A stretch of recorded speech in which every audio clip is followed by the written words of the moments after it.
Hello student, आज के BA third education के सब्जेक्ट में हम बात करेंगे स्कोप ऑफ गाइडेंस के बारे में या निर्देशन के क्षेत्र के बारे में।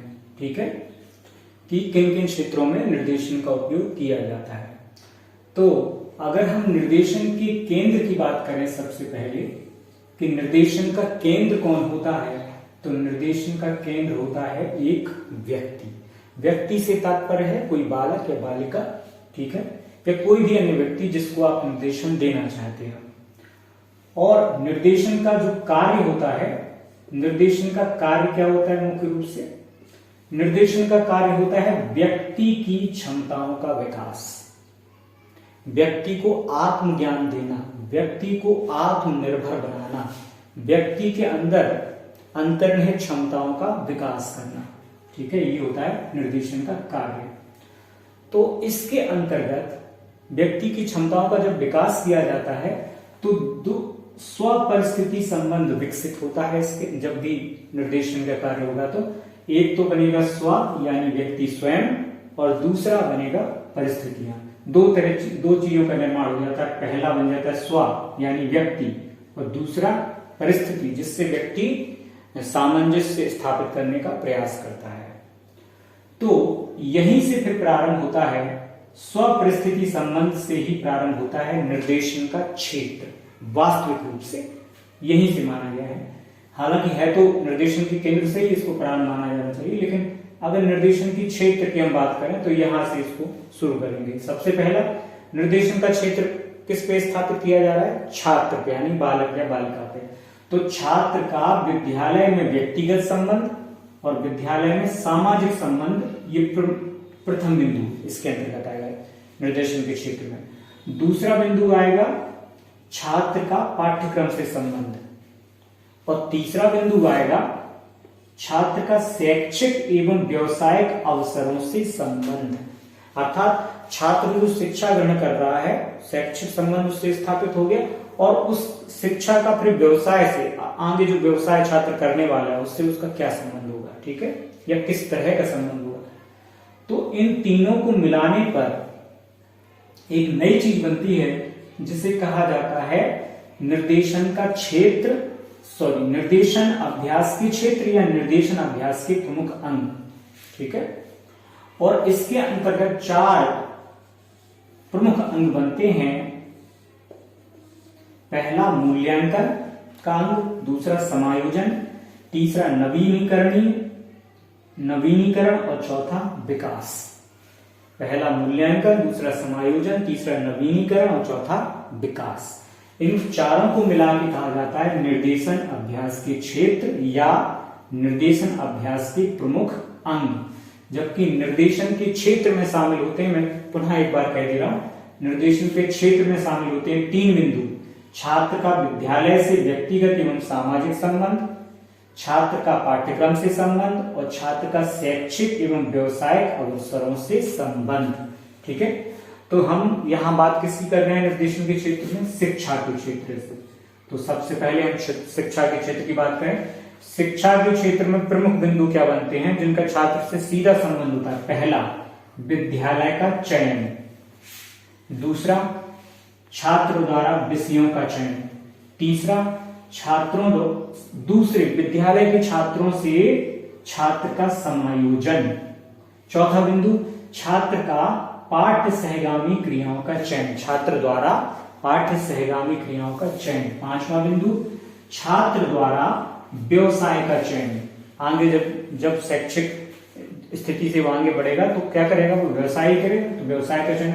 छठवां बिंदु बनता है छात्र द्वारा व्यवसाय में प्रगति करना।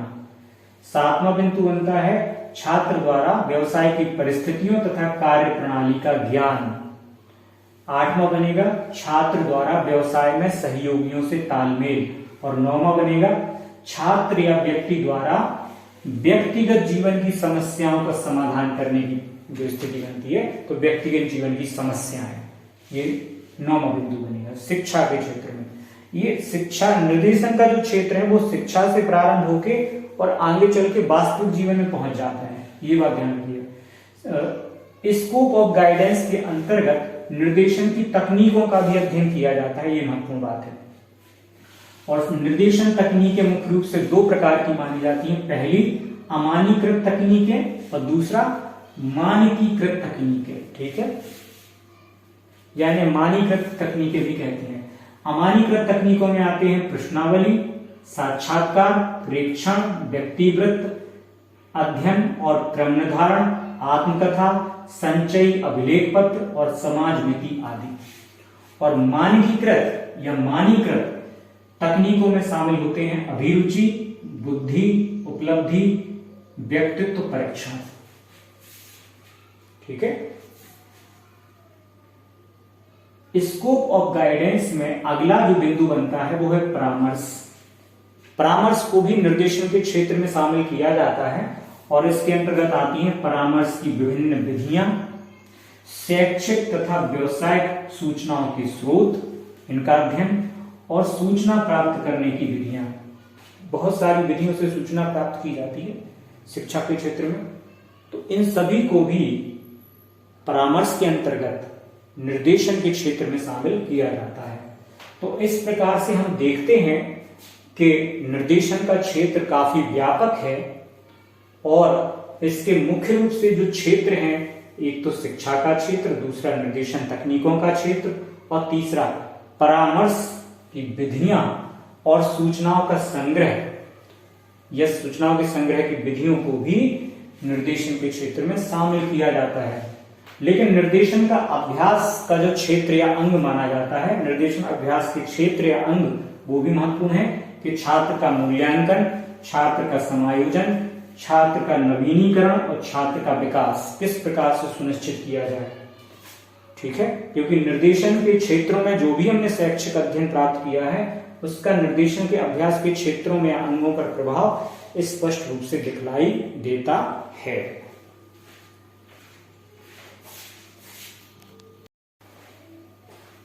तो जब भी निर्देशन के क्षेत्र की बात की जाएगी तो इस बात का तो सभी लोगों को ज्ञान है कि निर्देशन का जो केंद्र बिंदु होता है वो एक व्यक्ति को माना जाता है। व्यक्ति से तात्पर्य है बालक अथवा बालिका, ये बात तो सभी लोग जानते हैं।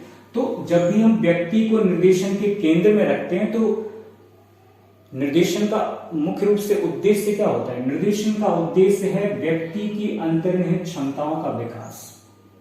और व्यक्ति की अंतर्निहित क्षमताओं के विकास के लिए हमें सबसे पहले शिक्षा के क्षेत्र में उसको निर्देशन देना है कि एक छात्र या छात्रा के लिए कौन से विद्यालय का चयन करना सबसे पहले महत्वपूर्ण है कि आगे जीवन में जब भी उसे प्रगति करनी है तो सबसे पहले उसे क्या करना चाहिए, क्या करना पड़ता है, उसको एक अच्छे विद्यालय या महाविद्यालय या अच्छी यूनिवर्सिटी का चयन करना पड़ता है, ठीक है।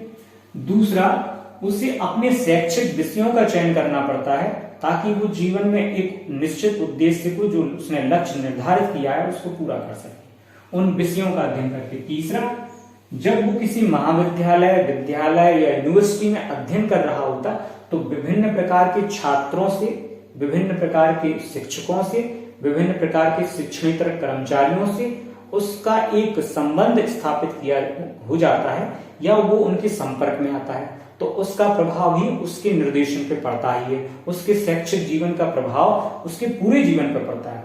तो शैक्षिक जीवन के समय छात्र या छात्रा जिन भी छात्रों से, छात्राओं से, शिक्षकों से, शिक्षिकाओं से, कर्मचारियों से संपर्क में आता है, अधिकारियों के संपर्क में आता है, उन सभी का प्रभाव, उनके व्यवहार का प्रभाव, उनका शैक्षिक प्रभाव एक बालक या बालिका के शैक्षिक जीवन पर भी दिखलाई पड़ता है। इसलिए विद्यालय चयन, विषय चयन, छात्रों से समायोजन, पाठ्य सहगामी क्रियाओं के चयन और उनमें सहभागिता, व्यवसाय का चयन, व्यवसाय में प्रगति, व्यवसाय की परिस्थितियों तथा कार्यप्रणाली का ज्ञान, व्यवसाय में सहयोगियों से तालमेल और उसकी खुद की स्वयं की व्यक्तिगत समस्याओं का प्रभाव शिक्षा के क्षेत्र में, बालक या बालिका की शिक्षा के क्षेत्र में स्पष्ट रूप से दिखलाई देता है। तो जब भी निर्देशन की बात आएगी, व्यक्ति की अंतर्निहित क्षमताओं के विकास की बात आएगी, तो शिक्षा के क्षेत्र के अंतर्गत ये जो 9 बिंदु हैं ये प्रमुख रूप से प्रभाव डालेंगे। विद्यालय का चयन करने से लेके और व्यक्ति के जीवन की समस्याओं, निजी समस्याओं के ऊपर तक। इन सभी का प्रभाव उसकी पूरे जीवन पर दिखलाई पड़ेगा। तो हम जब भी इस प्रकार का शैक्षिक निर्देशन दें तो हमें समग्र रूप से पहले छात्र का अध्ययन करना चाहिए, उसके छात्र के परिवार का अध्ययन करना चाहिए, उसके समाज का अध्ययन करना चाहिए और फिर उससे हमें शैक्षिक निर्देशन देने का काम करना चाहिए।